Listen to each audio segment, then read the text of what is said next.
I was on an airplane ride and we thought it was going down. I'm just sitting there and I'm watching, I'm looking to my left and I'm seeing people crying and screaming and everybody's reaching for their phones and I just didn't care. And I would start telling that story eventually when I started doing the work, and people would always interject and they'd be like, oh, because you were at peace. And I'm like, no, because I didn't care. And they go, because you accomplished so much. Check. And I was like, no, I was on a plane and I did not care if it crashed. And so we landed and I mean, like that, I made a promise or a vow and I was like, I'm going to start creating a life that I care about. That God forbid if I was in a plane that went down, I would care desperately. Hi, friend. It's Daryn. Welcome to Call Me Friend, powered by Miss Lou's Cabin, an Airbnb property on a remote section of the Georgia coast. This is the podcast where I call a friend and you get one heck of an incredible story. Today's episode is going to be a little bit upside down. The things that you think are obvious might take a different turn. And it goes to a place that I think a lot of us can relate to. Have you ever lost your job? I think it would be hard to get to this point in your life and never to have lost a job. But in any case, I think worse than losing your job is the period before you lose your job, when you think you might lose your job, when you're feeling threatened, when you can see somebody coming for your position. Panic, desperation can set in. People can do some crazy things. It could be every woman for herself, which makes what my friend Laura Okmin has done all the more remarkable, inspiring, and yes, crazy, if you will. So Laura and I go back, I'm going to say 3 decades, well into the 90s, when we both were sports anchors at CNN Sports. I eventually transitioned and went back into news, and Laura left CNN and went to Fox, where she has been one of their top NFL sideline reporters for a long time. She is just incredible with that. And in fact, she is considered Sports Illustrated, listen to this, Sports Illustrated put her on the list of the most powerful, most influential, and most outstanding women in sports. So imagine being Laura with this incredible job at Fox at the NFL, and you see these younger women coming up who might be considered more beautiful, more sexy, more hot. They're the new thing, so to speak. And in the NFL, you can't be considered, just a thing, sorry to say. What does Laura do? Did Laura get cutthroat? Did Laura get the claws out? No, Laura decided to look at these young women and say, how can I help you? She's built an entire business around helping young women come for the kind of job that she worked decades to get. Who does that? Who creates a thing called GALvanize? What's in it for her? What could be in it for you? I think there's only one way to find out. Let's call my friend Laura Okmin.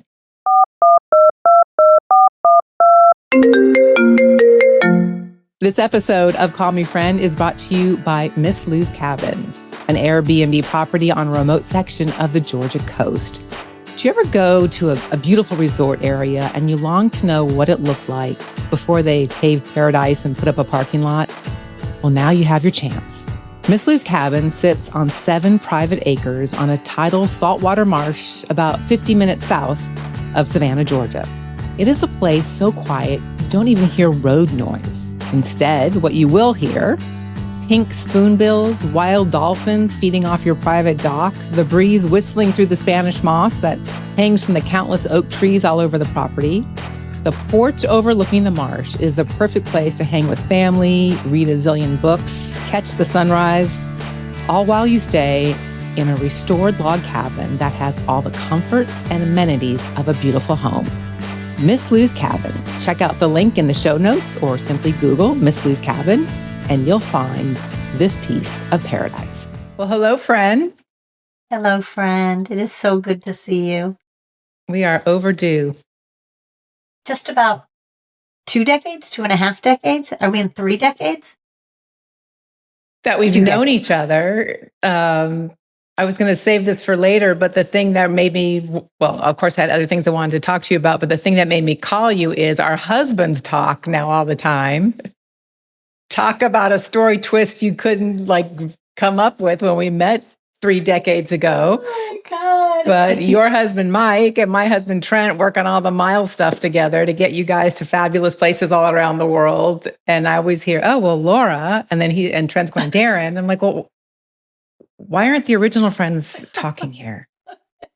And it got to a point, I think, where I think Mike said, Trent asked if it's okay to give your email to Daryn. I'm like, can you just give my phone number to Daryn, please? But I was like, one, great men, checking on giving numbers and contacts. Yes. But I laughed so hard at that of like, who do you two think you are to ask if you can connect us? Yes, these two men who have hijacked the friendship. And then when I told Trent I was talking to you later today, he's like, oh, well, tell Laura I'm working on, I don't know, Barcelona to St. Petersburg or wherever it is that you guys are going next. So he hasn't forgotten about you. He's keeping an alert out for like the next best, fanciest flight. He will find you with Mike's miles, and whatever trip is ahead for you guys is going to be pretty special, whatever it is. How about that? Just the life is funny, the life is funny chapter of our husbands being friends and being connected, but also the fact that your husband creates these incredible trips for us. And so it's whenever Trent and you are brought into our relationship, it's while we are living our best life, and it's while we're traveling the world. And so even that to be like, how perfect is that? As it should be. And it's what you're all about, and that making everybody their best self. So like attracts like. I'd say right back at you, but attracting right back at you. Yes. So yes. I was so excited for this, Daryn. It made me go, why in the world why did we need to wait 2.5 decades to have this conversation? But I'm so glad we are. I have loved watching your path. I have loved watching just where your life has gone. So I'm so excited about it. So here we are. Well, and thank you.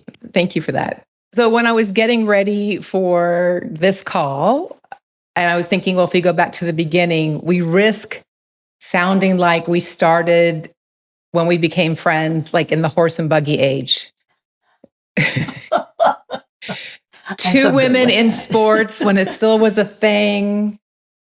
I know you have your stories of, women don't do sports. I mean, any woman who came into sports in the 80s or 90s for us, had to hear women don't do sports. I know I did.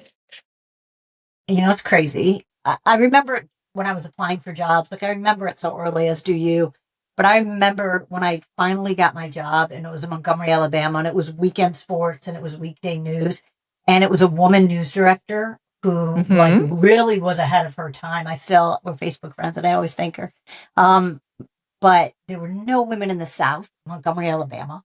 And it was a big deal. And I remember having a moment before my first Friday night football game, and in the South, and Friday night football, huge. It's such a big deal. So I was standing there at my first game, and I'm waiting for the coach, and I'm getting a pregame interview with him. And it's a coach, and it's like 3 people, and they're walking up to me and laughing, and they're coming up to introduce the coach to me. And right before they walked out, Daryn, I was having a moment, I made it.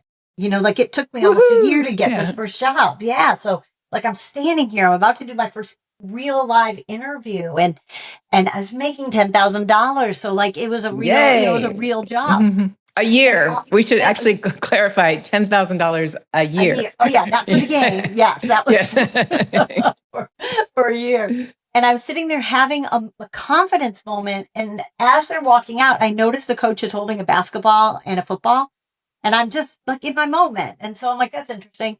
And they walk up, and as I go to shake awkwardly because he's holding this, he goes, apologize for the bad Southern accent, but little girl, I just wanted you to know the difference between a football and a basketball. And a basketball is round and a football is oblong. And they all just laughed, and he handed the balls over. And I always say that changed everything for me. I went from having the confidence to I just made it, to it just shot me down like that, realizing I had made nothing. And it took me until I was 40 to get that confidence. But that was truly, I always say that was my welcome to sports moment of standing there and thinking you're accomplishing something, and people constantly telling you ain't that.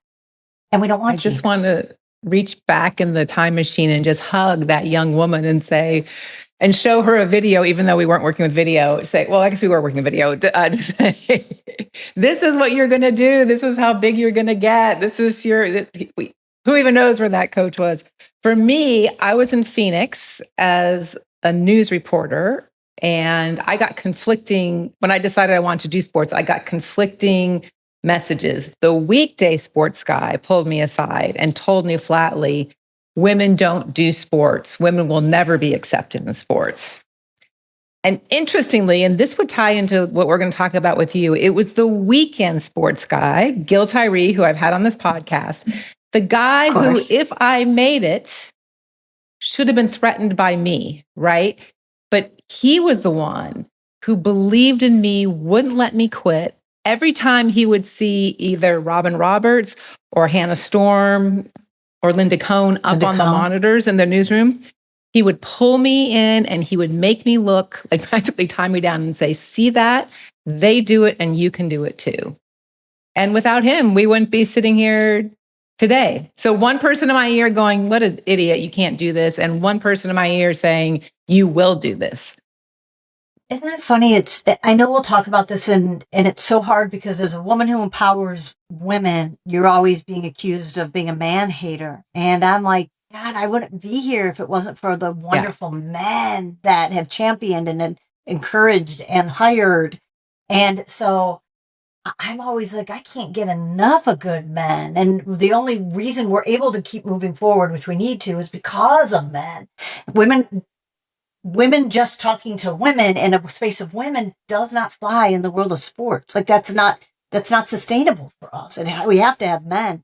But I will say this before we even do anything about, how far we've come, and we have in numbers. But I have worked with thousands of women, no exaggeration, over the last 15 years. And Daryn, they're still bringing the stories up that you and I just talked about. Yeah. It's still being said. They're still being disinvited into rooms, still being told they don't belong. The same calls I'm getting at 2 a.m. are the same calls you and I didn't have anyone to call to talk to. But we would, if we did, we would have called and they're going through the same things we did, which is just like, it's just the most deflating thing every day that I think about, because I swear it's every day I get these texts and calls. It's the same thing. So, I mean, there's different forces happening at the same time, right? There's that discouraging thing, and then there's this progress. And it just occurred to me, a little piece of the progress is, if you even look at the time that you and I were together at CNN Sports, there were 3 women at one time, right? You, me, and Nancy Newman. And the idea that there would and be... Inga. Yes, and Inga Hammond. Yes. So the fact, and so 3 solid, not just 3 or 4 token women who could hold their own and who were great journalists and did a great job. But that those men that ran CNN Sports, that they could see room to have more than just a token woman. Yeah. And think about that. Now, I don't know, you tell me if you did this. I know it was a big deal when they first started putting Nancy and I together. I think you were already upstairs. You were already in news. But they started having Nancy and I, or Inga and Nancy, anchor together, and ESPN wasn't doing that. So that was such a huge deal. But I will say this, because Jim Walton being the reason, who was president of CNN Sports and then went to CNN News. To the head of the network, yeah. I remember one time going in and he was asking me about maybe comparisons, or something came up when I was comparing myself to one of the women in the newsroom. And he goes, "That's so interesting. Why do you compare yourself to her?" And I was like, "Well, because we're the women." Yeah. And he goes, "That's so funny." And he goes, "I would never compare you to her. Who I would compare you with." And he named Chris Rose. And he's like, "And here's why you and Chris are very similar to me, and how I use you both." And that was the first time someone also said to me, "Why are you competing with women?" Where all of a sudden I went from, it's not the 3 or 4 of us, it's the whole newsroom. Like, who am I like? Who am I? Who should I start looking up to besides just women? So he opened our world in numbers, like, literally by hiring women, but also figuratively. That really opened my mind, and probably was the best thing that ever happened to me, being young enough in this career to be like, women aren't your competition. Everybody is. Great mind shift. Great mind shift. So yeah, as you said, so I went back to news. Rick Kaplan came in and said, yeah, this sports thing is cute, but what about doing news? And that was the path for me. So that was great. But you went on, why did you leave CNN and go to Fox? I left because at the time CNN SI was Yes. folding, and I had the opportunity to stay. Okay. Yeah. And they didn't know what it was going to be. And so it was, maybe it was reporting, and maybe it was anchoring, and maybe it was the field. There were so many unknowns. And I think I finally probably had about 9 years under my belt, that I was at a point where I was like, I'm gonna take a chance on me here and see what I can do. So I love being able to say that was the first time that I had the opportunity. They asked me to stay, and I was like, what's the path that I want to chart right now? And what do I want to do? And what are the things that are important to me? So I left for that. And I'm so glad, because it was my first jump, right? My first leap, and really going, okay, I'm going to bet on myself, and I'm going to go into the unknown. And that was the first time I did it. And I loved it so much that really became something that I started doing. But boy, you need that first time. Like, do you remember the first time you really took a bet on yourself and said, like, I'm going to do this, and jumped? I do, although I will say in my entire career, I never had more than one job opportunity. I bluffed, but it was never like, oh, do I go to CNN? Do I stay at CNN, or do I go to Fox? So it was, well, this is where I have the contract opportunity. So for all my success, I went where I was wanted until I wasn't wanted. And then I guess, actually, no. Okay, to your point, my big jump was when CNN came to me after 12 years and said, we're not going to renew your contract. And I didn't have another offer. I bet on myself to create my own media company and do all this. So I'll take that. That was a bit of a leap. That was a big leap. I'm going to circle back to my husband. When we were dating, and it was getting serious, and it was the first time that he was allowed to come up from the driveway to the apartment. So it was a big deal. It took him a while to be able to get up those stairs. And I used to have a magnet on my refrigerator, and just one magnet. And I went through a really tough time when I was 40, and it was a really intense couple of years of figuring out my life and depression and all that. And so this one magnet on my fridge was always the Zen saying, leap and the net will appear. And I loved that, and I lived by that, and that really was important to me. And so Mike comes in, and he walks into the apartment, and he walks like right to the kitchen, and just boom, looks right at the refrigerator and looks at the magnet. And without even turning around, he goes, why do you need a net? And I was like, like it was just such and I think it was the next phase of you don't wait till the net's there. What does betting on yourself really mean? Like you did, which is, I'm going to create something totally new versus job to job to job. But it was such a wise thing to say. And I still love it so much. Every time I talk to someone, I'm like, do you need the net or not? And I just know every great story, if it's a movie or if it's our own story, starts with that leap where there's not a net. So yeah. So I know you're like this too. I look back on those CNN SI days so fondly. And sometimes. Yes. I remember we would all say one day we're going to look back at this and be like, man, we didn't know how good it was. And I don't think that. I always look back and think, I think we knew how good it was. We knew because anybody who was there had actually worked somewhere else. And to give some context, so CNN had a sports department. It was run by a man named Bill McPhail, who is a legend in the business, the late Bill McPhail. His values, how he treated people, how he treated a department. There will never be another boss like that. And then he retired, and then CNN, along with Sports Illustrated, is it rest in peace? Is there still Sports Illustrated? No, I think it's RIP. They came together and said, let's create our own channel. So then it got really big. And it was good, but it was never, I think CNN Sports was really, really the glory days. But still great people. It was Atlanta. It wasn't a cutthroat environment like, let's say, New York or DC.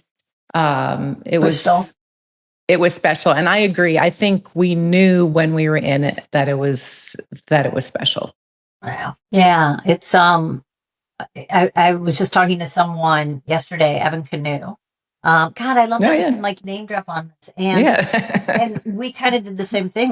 We didn't talk since CNNSI went away, and how quickly we just picked up with memories and people and good Mhm. people.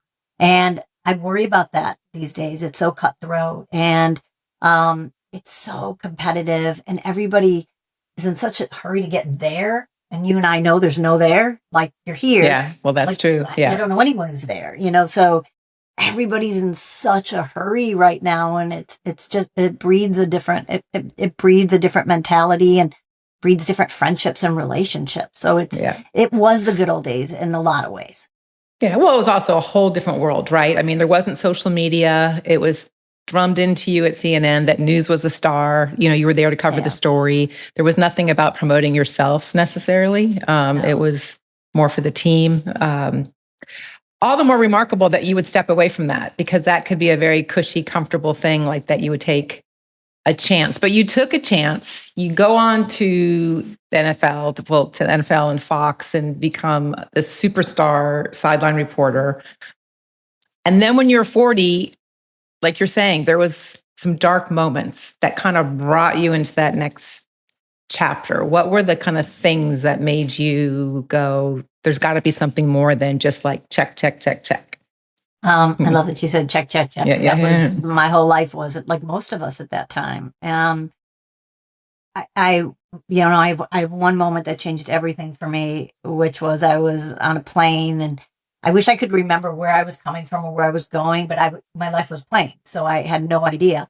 I don't remember. I was going somewhere and leaving somewhere, and um, I had all the check boxes. I'd probably done at least 15, covered at least 15 Super Bowls maybe at that time, and hosted probably two Olympics, and covered Michael Jordan, the book. Like I was just checking everything.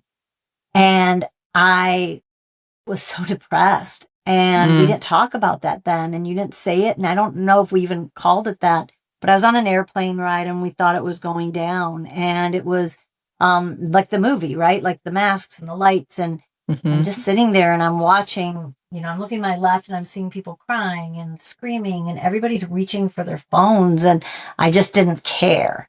And I Mm. would start telling that story eventually when I started doing the work, and people would always interject and they'd be like, "Oh, because you were at peace." And I'm like, "No, because I didn't care." And they go, "Because you accomplished so much." Check, check, check. And I was like, "No, I was on a plane and I did not care if it crashed." And so we landed, and I mean, like that, I made a promise or a vow, and I was like, I'm going to start creating a life that I care about, that God forbid if I was in a plane that went down, I would care desperately. And my work started. I look at everything from before that plane and after that plane. And I still think about this, Daryn. I still think about people who have that moment in the plane crashes or whatever, horrible thing, whatever Mhm. it is. But I changed everything about my life, and I just stopped looking at check boxes and realized I had no relationships. I had no friendships. I hadn't grieved my mom, Yeah. passing years before. And I just started creating a life and started to figure out who I was besides a broadcaster, besides a reporter. And I'm so thankful. I'm so thankful for that moment. It changed everything in my life. Do you have one of those? I do. I would say it was, gosh, 2002. I mean, similar time, 2003, early 2000s, the aughts or whatever they call them. I'd gone to Kuwait to cover the war, thinking, oh, but my pattern was when I do that, fill in the blank. He will love me. When I do that, they will love me. So when I do that next thing for CNN, then they will love me. When I do that next thing for the dumb guy I was chasing or thought he was interested, then he will love me. Um, and the dumb guy, without naming names, wanted me to go to Kuwait because he was going there too. So I did it, and I came back, and the dumb guy told me he was going to go marry his old girlfriend. And CNN told me the little girl who was filling in for my cut-ins while I was at war, they were going to promote her instead. And I was like, That's a moment. yeah. What kind of, that was my plane going down, right? Yeah, Like if I do all these things, when I do this, then I will be happy. When I do this, then I will be loved. And I had to throw out. I think that's kind of started a spiritual journey for me. And if I was going to wrap it up, I would say I got to the point where I realized it's who you're going to be, not what you're going to do. I think that's what I live by even today. That's what it is. It's the be, not the do. I call it the who, not the do. Like that's everything I train is who you are is not what you do. So the who, not the do, or the be, not, the be, not the who. I like yours better because it rhymes. It rhymes. But getting back to your journey again, it's all well and good to say, okay, I'm going to like the plane lands and I'm going to make a difference. But and I know some people will be listening to this and really identifying with it, but where do you start? You don't just go, okay, now I have great relationships and now I do this. It's to redo everything. It's a really big deal. Yeah. And back then, gosh, you just didn't even say no one said go to therapy. No one, that was still kind of, that was still so private and dark, honestly. Thankfully I did, but honestly, how it changed, and it took a while. I just remember getting out of some really toxic things and some bad things and doing that very quickly and being like, if there was, a real dangerous situation and with restraining orders and things. And I remember thinking I would rather the worst happen and at least I was trying and I wasn't sleepwalking. I wasn't staying in things because I was scared or it was not comfortable in the uncomfortable, but I just look at it that I was sleepwalking for such a long time. But a cool job, sleepwalking in cool places, but it was sleepwalking. Good money. All of that. And and again, didn't care if your plane crashes, but how I really started it was, I'll never forget the next day where I was laying in bed and I'm just laying there and I open my eyes and I'm like, I don't know what makes me happy. And so that just kind of kept me in bed and because sleepwalking. And so the next day I woke up and eyes open and it was just the same thing. Like, I don't know what makes me happy. And that kept me in bed longer for a while. So trying to make the change, but realizing that was paralyzing me. I didn't know what made me happy and where to start. And one day, I swear to you, I said the same thing, but just I switched the inflection. And one morning I woke up and was like, I don't know what makes me happy. And that began my search. And my first rule was, okay, anything someone asks you to do, anything anyone brings to you, an invitation, no matter big or small, not saying yes. I hate when people say that because no is more possible. But I would say, will doing this make me happy? And if the answer was, I don't know, which everything was, because I didn't have anything that made me happy. I was depressed. I'd have to do it. And so I spent a year just doing things to see if they made me happy. And I didn't get an answer to what made me happy for a full year, but doing trying to figure it out was making me happy. It was like a real good, ninja kind of mind trick. But that's honestly how I started with that. And then going to therapy and talking about my mom dying and talking about my lack of trust in people and why I have no relationships and why, my whole life was building relationships. So if I was in my old place, this would be a huge whiteboard and it would say on it Relationship Tuesday. And all I did on Tuesday, which is NFL players' days off, I had a list of who I was reaching out to, who I was building relationships with, who I was introducing myself to. When did what spouses' names, kids' names. I was doing so much to build relationships, reaching out to people with no agendas. And so if you would have quizzed me on anybody, I would have been like, yes, here's the spouse's name, here's the kid's name, here's how old, here's the dog. And during that time after the plane, I just started really going, I would say I was so proud of my relationships, but if you would have asked any of those people, well, is Laura married? Does she have kids? Does she have a dog? When did her mom die? Did you know her mom died? Every single one of them would have been like, I don't know. And not because they weren't trying. I just wouldn't let anybody in. So it was building relationships was such a one-sided professional thing, which isn't a relationship. So Right. that was probably my biggest work too, which was starting to let people in, starting to have friendships, starting to really work on my end of the bargain with what building a relationship meant, which was so uncomfortable. And it was probably one of the things that helped me grow the most, was finally sharing and finally giving and bringing something to the party versus you're like this too, versus everybody just being like, Daryn's the best. I can tell her anything. She's a vault. I can trust her with any, like that was that's just what I hung my hat on, and then realized how unhappy that was making me, or how half the relationship it was. It takes two to tango, I guess. Yeah. You have to, you couldn't just treat it like as boot camp of like, just you were memorizing a roster. You had to, it had to go both ways. So one of the most amazing things, and you've done so many amazing things, I want to get to the story of GALvanize. Let me just say, it makes zero sense to the normal person, because let me set it up as how like a normal, sane person would see this. All right. So you have this industry of sports media where, yes, there has been progress with women, but there are far fewer roles for women than there are for men. There's still kind of tokens, numbers. So as you are climbing the ladder and also aging, what is happening is younger women, sexier women, even more beautiful women, not inside or out, but that just keeps going. Most people in that, not saying women, most people in a situation where they can see their job perhaps being threatened, where they can see the competition pool growing, they would panic, they would be desperate, they would be cutthroat. Nobody would blame them for anything. And yet you, Laura Okmin, turn to this pool of women, and instead of saying, F you, get out of my way, you know nothing, you say, how can I help you? And you've built an entire industry on helping women. So you need to explain this thinking to me. It all goes back to the plane and everything that I wrote down, what I was lacking. And I had a passion, which was my job, that I loved our jobs, but I had no purpose.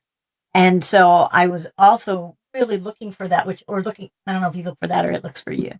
But at it was the exact same time of everything, of me trying to figure out what made me happy. I was watching all these young women getting chewed up and spit out. And if it happened 5 years earlier, I would have been one of those women who also was real judgmental. Like, you can't hang, you shouldn't be here.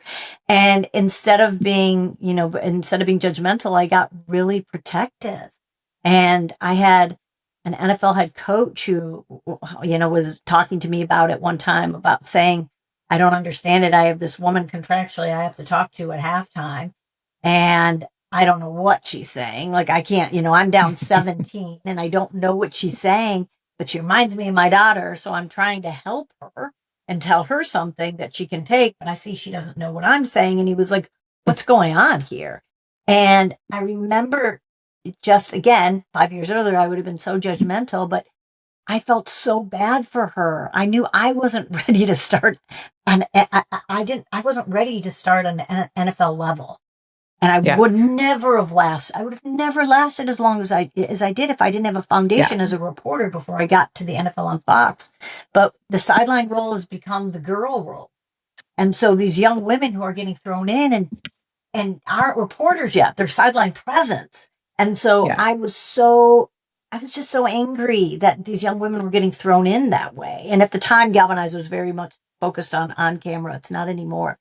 But it really was just me being like, how can I help? Like, how can I help this? And so what did you do for the first thing? Like, what did you do? Because it's not like, I'm going to go start a cookie factory, and this is how you start a cookie factory. Like, there wasn't a thing. So no, you made it up. So what did you make up?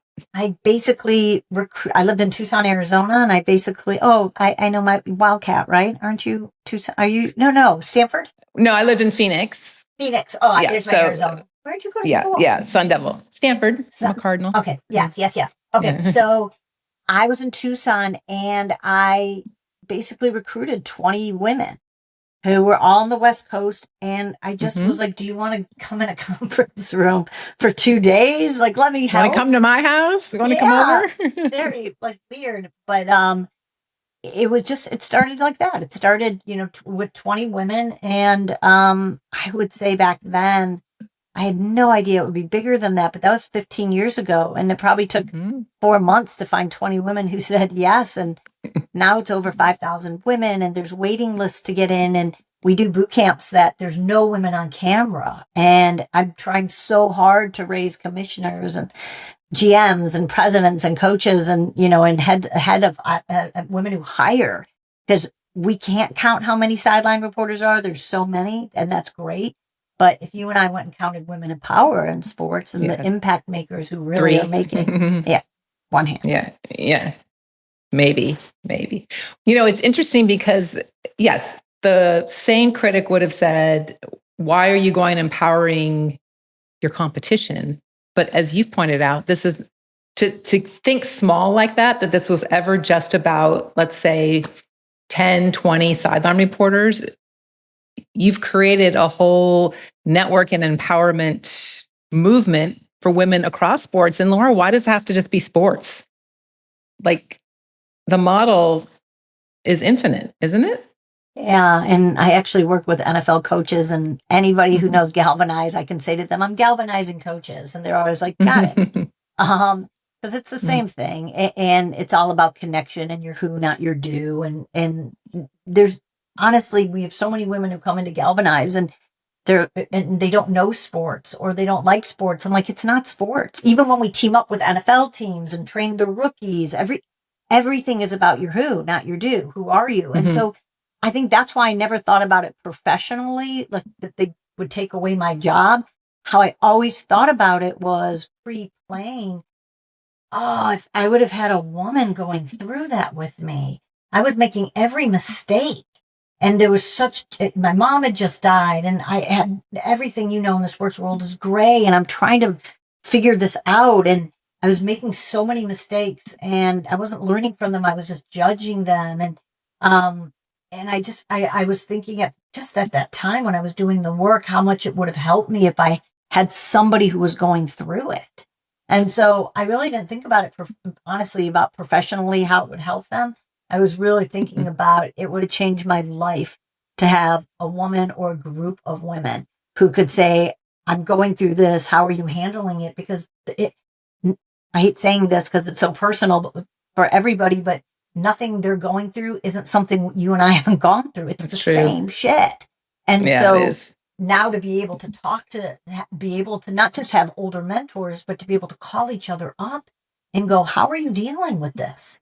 And so, it's the greatest professional privilege of my life. I love it. And there isn't a week goes by that I don't get a picture from women on football fields who either know each other from GALvanize or they've done different camps, but they haven't met each other. But as soon as you say GALvanize, it kind of is, I come in peace. Like, I'm a woman's woman. And I can't stress this enough. I grew up with mean girls, so I didn't have girlfriends. My mom was my best friend. And so I didn't trust girls. I didn't have girlfriends. I became a guy's girl, which got me into sports. So it wasn't natural to me at all. If you would have asked any girls from high school or college that I grew up with, they'd be like the one person that wouldn't start a women's group. Yeah, like her? She doesn't even hang out with girls. Yeah. Like, so it was such a beautiful surprise to find out like I'm a hardcore woman's woman. Like, I just didn't know it, but it's been one of the greatest surprises of my life. Who knew? So what happens at a GALvanize gathering or like a boot camp? Like, what is it? How long? What do you do? I guess it's different ones, but basically what do you do at GALvanize? The most common one would be a 2-day boot camp, and day one is all about the women. So it's all confidence. It's just confidence building in yourself, confidence building in each other. It's all your who, because again, I didn't have a story until I was 40. And so all these storytellers of different ways, but day one is all about them and their story, because we can't really ask someone to give their story to us unless we're prepared, right? So that's, my journey. And then day 2, we team up with usually NFL rookie classes, and they don't know we're coming. So let's say there's 32 rookies. That means I bring 32 women, and we are not allowed to talk football or sports with them. We are there for who, not do. And so at a time at their first rookie camp, when that logo is about to define who they are, we're there to go, hold on a second, who are you? And help them figure out that story. And also selfishly, they've never had women in the locker room. Most of them have not worked with a lot of women. And so it's the first time they get paired. And it's this great group of women who've flown all over the country in Canada to come help them get better. So it's also a great way, instead of standing up there and being like, respect women, treat women well. It's such a great life example of putting these young men and young women together, even though GALvanize, I have one coming this camp who's 54. So they're all not all like young college women, all different ages, but to put them together and see how both sides can help each other. So it's a beautiful chocolate and vanilla combination of people starting their journeys and going, how can I help you? And it creates a lot of empathy and respect for each other, which I love. That's just amazing. Also amazing, you're not that far away from when you took a very recent leap with no net. Well, you had a little, what would appear to be a net, but your contract was up with Fox and they said, great, sign on the dotted line. Here's another go round. And you said, no, thank you. Just last year. Yeah. That was my biggest leap to date. As soon as I started doing sidelines, I wrote down 2 things. I wrote down, I want to be over 50. I want to make it to 50 on the sideline because I hadn't seen it. Mm-hmm. And so I wanted to do that, and I wanted to leave on my own terms. I did not want them to tell me they were done with me. Just watching how women are treated in this industry, or some women. So that was really important to me. And so I had been working the last 10 years on other things to make sure I wasn't just leaving the sidelines and having, and not knowing what I wanted. So I was building other things and building things I was excited about, to the point where sidelines was kind of taking me away from everything I really wanted to do, which was great. But the last year I did it, I still wasn't positive. I was almost sure, but this is such a weird story. But when I was putting a puppy down when I lived in LA, and Mike and I were struggling with it so much, and I kept calling and changing the appointment because it was like, he's ready. And then I was like, he's not ready. And, I kept doing that and calling hysterically. And the most wonderful vet, he called me one day and he goes, I just have to say this to you. You get to make this decision once, and you don't need to rush into this. People always do. So can I give you something to make your decision? And he said, at the end of every day, all I want you to do is write down good day or bad day. That's it. Not in every hour, not every morning and afternoon, just at the end of the day, the last thing, good day, bad day. And he said, your decision will be made for you. And he was right, because for a while it was like, good day, good day, good day, bad day, good day. And then it was a lot of bad day. And so it helped so much. So I wanted to make sure when I left this job and this career that I did that test, because I knew if I made the decision right after a season, I would have been done. Because emotionally, I would have been like, I'm out, because I was at that point. But I knew if I waited 2 or 3 months, the things that I knew bothered me and I was ready to make a change, I knew they wouldn't bother me much. You know how like time, you're like, I can do it. So every day after my game on Sunday, I'd get on the plane, and right before I would turn the page to the next week of whatever game, I would write down stay or leave. And that way I could keep track of 18 weeks and never look back, but just at the end go, good day, bad day, stay or leave. And I look back at the end, and every day but one was leave, for every week. And not that I was having bad weeks. I was having great weeks. I just knew it was time.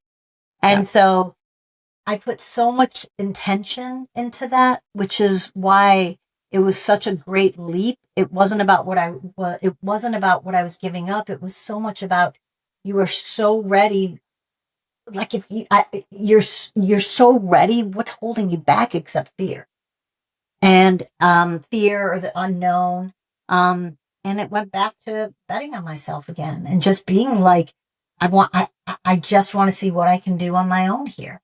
And I've loved it. I've loved it so much. It has been the most incredible chapter. and also hard stuff. I've been on TV for 30 plus years, so vanity had to die and ego had to die. You've gone through that, of like, how do you describe Yeah. yourself? But I love it. Yeah. I've loved it. It was the best. It was the time, and I'm so happy I put so much thought and intention into it. In a lot of ways, I miss that the least. The TV. I mean, I've been surprised how much I've enjoyed this. Yeah, put me in front of a camera and a microphone and have a conversation, and I love that. But what I found, to your point, until you get away, you don't really know the parts that you're missing. The part, hands down, that I miss the most is the news, TV, whatever this content thing is. It's a team sport, and I enjoy a team sport. You can do a lot by yourself, but you've met Abe, the great producer engineer. There's other great people, Tammy and Rob behind the scenes, Tracy, who started the company, produced your podcast that creates this podcast. I really like working with people, and that's been a good thing to get back to. But enough about me. I want to know, and I know we don't have a ton of time, but what you're doing since you left. Trent likes to say, this won't surprise you, it's an airplane analogy. A plane doesn't take off without someplace to land. So you didn't need a net, but you did have someplace to land when you walked away from the Fox contract. So tell me where you landed your plane. I've been working with coaches for the last over a decade, and quietly doing that and working. I always say the best way to explain it now, what I do is players development, right? We all hear about every team as player development, and teams pour so much into making sure that the players are developed off the field. And so I'm in coaching development. And so my official title is working on coaches' communication and development and connection. It's really communication and connection with each other. And I've loved that. So I work with individual coaches and I work with this coaching staff, and it really is galvanized in a different way. So I'm the same way you are. What I love is what lights me up is earning trust, and what lights me up is building relationships and helping people figure out their story and the evolution that I've went through when I was younger. I loved all that, but I had to share that I was doing that on camera, right? Like, I'm helping you tell a story so I can tell the story. And if you give me if I earned your trust, can I share that over here? And so I think the closer I was getting with people, with different relationships and working with coaches, the TV part didn't serve me anymore. What really was my growth was helping people and not having to explain off the record or this is just you and me. I'm a person, not a reporter, and I didn't want to do that anymore. So I've loved it. If I can help anybody find their purpose, and if I can help anybody connect more deeply with who they are and putting people together, if it's all these incredible women in sports or all these incredible men on a coaching staff, it is such a privilege. It is such a pleasure, and I love it. And by the way, it's such an incredible full circle for me, because my first interaction with a coach was a real bad one. And so, going back to Oblong. And so I was intimidated by coaches for a long time and didn't trust them. And so now the idea that I get to work with coaches and have them come to me for help and their growth, I always say it's just such a great reminder of my growth and the journey I've been on. Well, you bring up trust, which is perfect to go into our next segment. About a month ago, I started a new segment on the podcast, and it's called Asking for a Friend. And this is an opportunity for other friends, for listeners to write in, and then, why should I be the only one that has access to my amazing friends? So they get to ask for a piece of advice. So I'm going to put this one out there from Chloe today, and you can give your 2 cents, okay? Or your $10 or whatever. It's probably $1 billion because you're so smart. Okay. So Chloe is asking for a friend who would happen to be Chloe. I just spent 4 hours writing yet another yearly review. I'm proud of the work I've done, but I know I'll only get a small annual cost of living bonus. And honestly, the opportunity I've been getting at this startup company capped out a couple years ago. I know I need to go look for another job, but honestly, I don't know what I want to do. Nothing sounds perfect. How do I find the thing that will make me excited to go to work every day? Uh, God, Chloe, Mhm. we've been there. Like we've been there. Mhm. And what I would say is I talk to people so much about this and I always think they're surprised by my reaction because I'm always like, yes, like you're right there. This is the good stuff. And I remember when I was so unhappy and I would do this all the time and I don't even know why. And someone finally said to me, like, you're going through your growing pain. Like that, it was like my wings. Like I was trying to come out of Mhm. my little cocoon to have those wings. And that's how I feel when somebody's right in that tight spot of like, oh, you're right there. Now you just have to find out what it is. Um, and I love to give assignments. That's my thing of like, okay, well, let's do some work.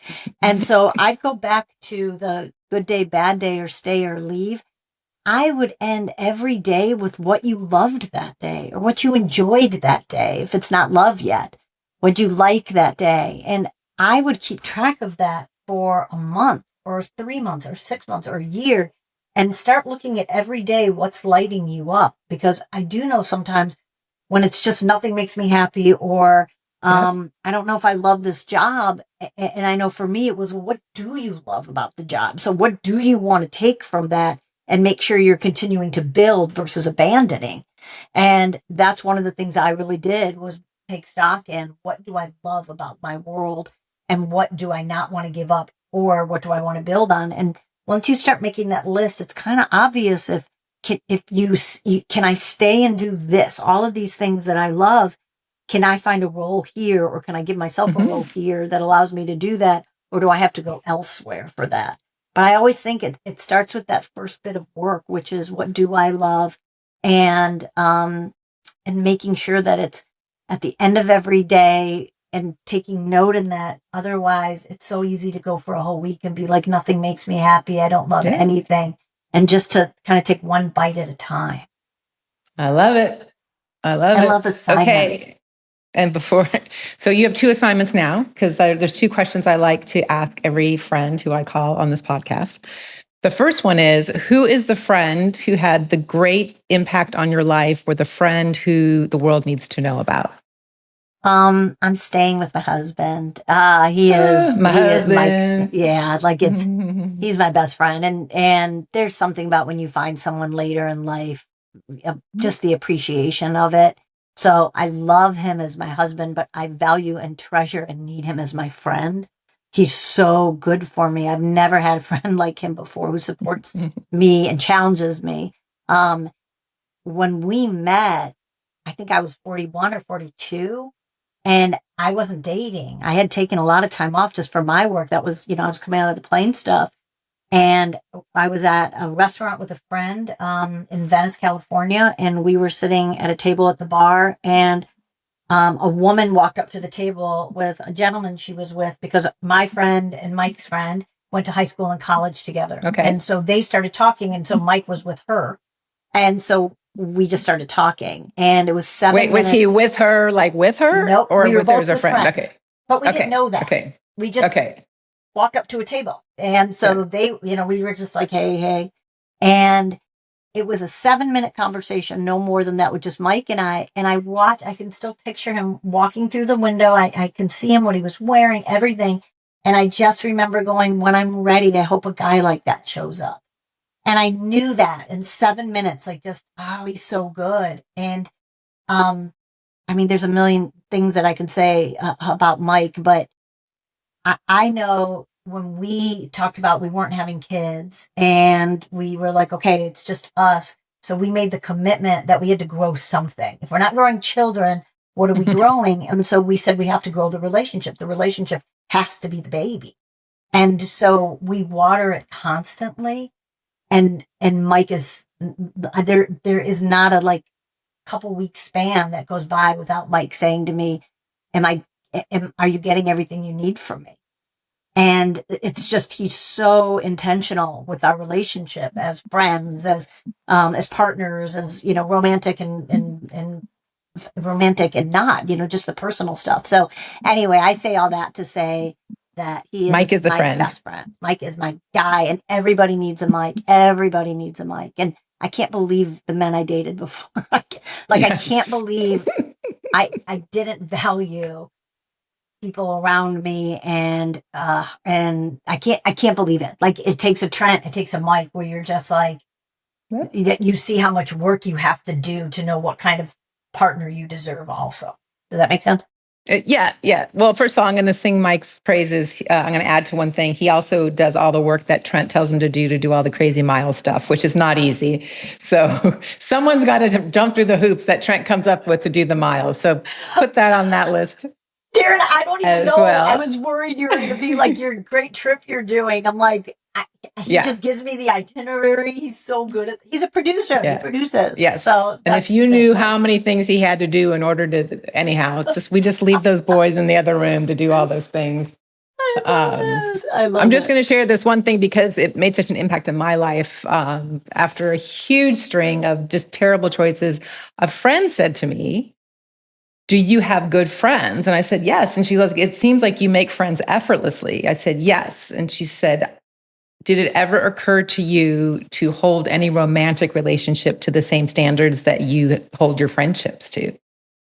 And I looked back and it was embarrassing. It was like, I would have not been friends with any of these guys that I was, whatever. So anyhow, that you need to have a good friend. Be a friend. Can I add one to that? Because I hope somebody needs to hear this. Because I would do a conversation about this all day of like just good men, right? You know, like a good relationship. The next time you come back, we'll do just a good men. Okay. It's so needed right now more than ever. Mm-hmm. But I did an assignment when I wasn't dating. And the first thing that you do is you write down everything you're looking for in a partner. Mm-hmm. And you write it kind of uniformly. So it could be 2 things, it could be 110 things. I probably, had 70 something things. And you write it down like, I want a partner who is my best friend. I want a partner who challenges me. I want a partner who cheers for me. I want a partner who makes me laugh. Whatever it is, you write all of that. And so I didn't know part 2, but so I finished that. And then part 2 is rewrite everything, but it's now in yourself. So I want to be my own best friend. I want to be my biggest cheerleader. I want to show myself compassion. And then after you write that list, you go back and you circle everything that's true. And so, Daryn, I went back and I couldn't circle 1. And so the whole thing was, how can you give someone that list and go, give me all of this when I don't even give myself any of it? So along with the net, what it was holding, my magnet, was my list. And I wouldn't date until I checked everything off. And so, like, just, the magic of the universe, my mom, God, whatever you want to call it, magic of the work. Mike showed up right when I checked off my last thing. And I always say it isn't magic. It was just for the first time I was really clear on what I needed and what I wanted. Yeah. And I was giving it to myself. So I loved that Mike told me how amazing I was, but I knew it. And I didn't know it before. I didn't think I was at all. So I love that with what your friend said. And also this, just doing the work on yourself before you find someone is so important. And I did no work on that. Beautiful. Beautiful. After that incredibly wise, deep, this very intimate conversation that we've had, I love to wrap things up on a very superficial note. And so I like to know the thing that you're recommending to friends right now. It could be a book, a beauty product, a social media account, a movie, anything. What are you telling friends about? A recipe? No. My recipe would be Chipotle. That's a thing. If I was going serious, which I know we're not, but I'm obsessed with now with what Japanese culture they call menopause, and it's konenki. I think it's konenki. And how they view menopause in this stage of life is that it's not a time of decline, which is the West, right? Like what we say, it's all about a second spring, or they call it a second life. So I say that to say, anything konenki, anything that views women aging as growth and tapping into our wisdom, and the second time, I pass that along to every woman and my good men too. Like, celebrate your women. Here's a good thing too. But I can't get enough. They call it an energy season, and I'm in it, and you're in it. And so anything that celebrates energy season and renewal, I'm in. But on a lighter note, Miramar jeans have changed my life. Do you know Miramar? I do not know. See, this is where we have to recommend things. Miramar jeans. So part of this energy season, your body changes. And so I never step on a scale. I hate a number, but you always know how you feel in your jeans. Like that's always kind of it. And that's the one thing me and my friends always talk about is just, we want to get rid of our old jeans because it makes you compare how your old body felt in those jeans. And then it's hard to find new jeans right now. And just talking about like, jeans are in our head, trying to live our best second chapter. And that Konecki jeans. We need some Konecki jeans. Oh, yes. So this is what these are. So Rag & Bone has a material called Miramar, and it's sweatpants, but it's denim. And so it is the greatest jean. It is so flattering. It's magic jeans. Every woman that puts it on, it looks so great, but they're sweatpants. And so what's not to love? They started out as my travel jean. Now I wear them all the time, and I can't tell you the compliments. And I'm constantly saying to people, touch them.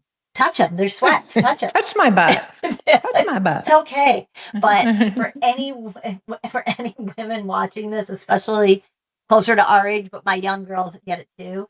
Miramar jeans from Rag & Bone. Miramar jeans. You'll feel so good in them. And it's just every woman I know who gets them, they'll always send pictures to me and they're like, I feel so sexy in these. They're the best. Done. So we will have links to Miramar jeans, lauraokmin.com. That gets anybody like you or GALvanize, or that's how they can find all that information and all those things. I think we came up with like 6 more podcasts we're going to do that we need to do, because we have so much to talk about and make up for lost time, and because I just love hearing your perspective. You are wonderful. I've always been such a fan of yours. I've loved who you are. You've always been so good at what you do, but how you've done your do's always been amazing, but your who has always been this. And I feel like I had to grow into this, and I don't know who you were at that time, and if they're in the battles that you were fighting that I didn't know about, but I just always know you did everything with such class and grace. And so I love that the Daryn that I knew, however long, 25 years ago, is the exact same person. It might have been, but you're the exact person sitting here. And I loved conversations with you then, and I really appreciate them now. Well, right back at you, friend. Thank you so much. And whatever you need for GALvanize, if you need any, whatever, you got my number. Mike has my number. He can find me. Tell Trent, trip to Nashville, please. You will be making one. You got it. Talk soon. Thanks for having me. Friend. Thank you.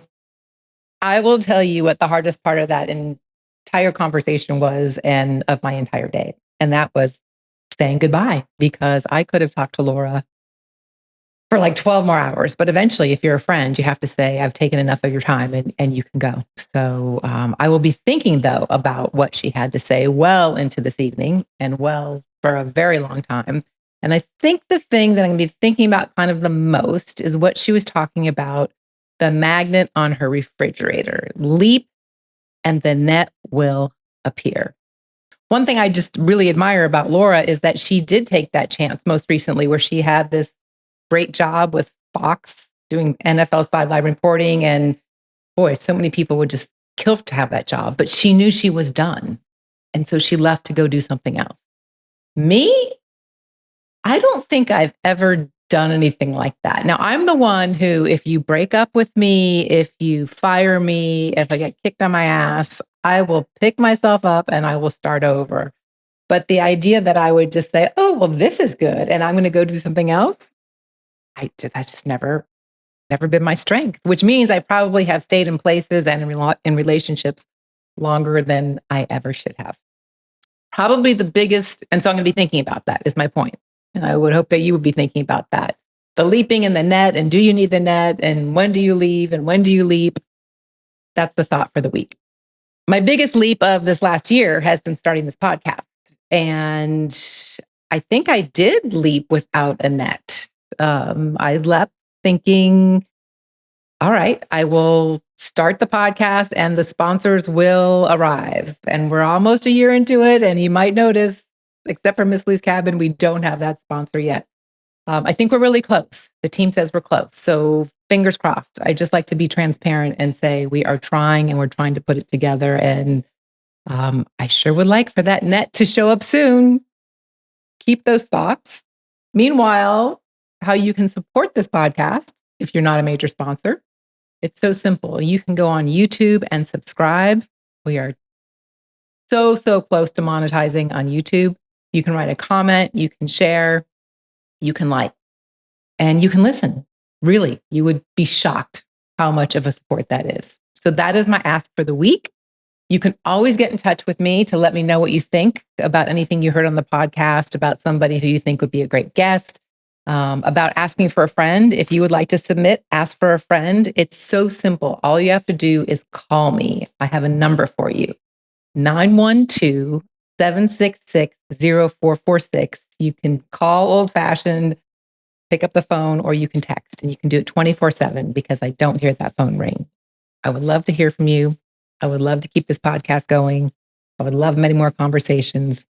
And I just look forward to more talks.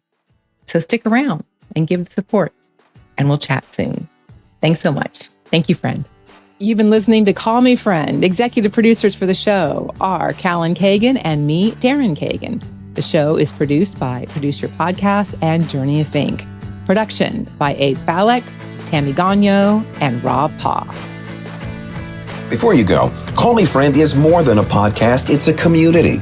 So head over to callmefriendpodcast.com to join the conversation. Or you can call or send a text to 912-766-0446, and you can leave Daryn a message there, or maybe even share a story of your own. Because when life gets real, you don't have to go it alone. Call a friend. Call this friend.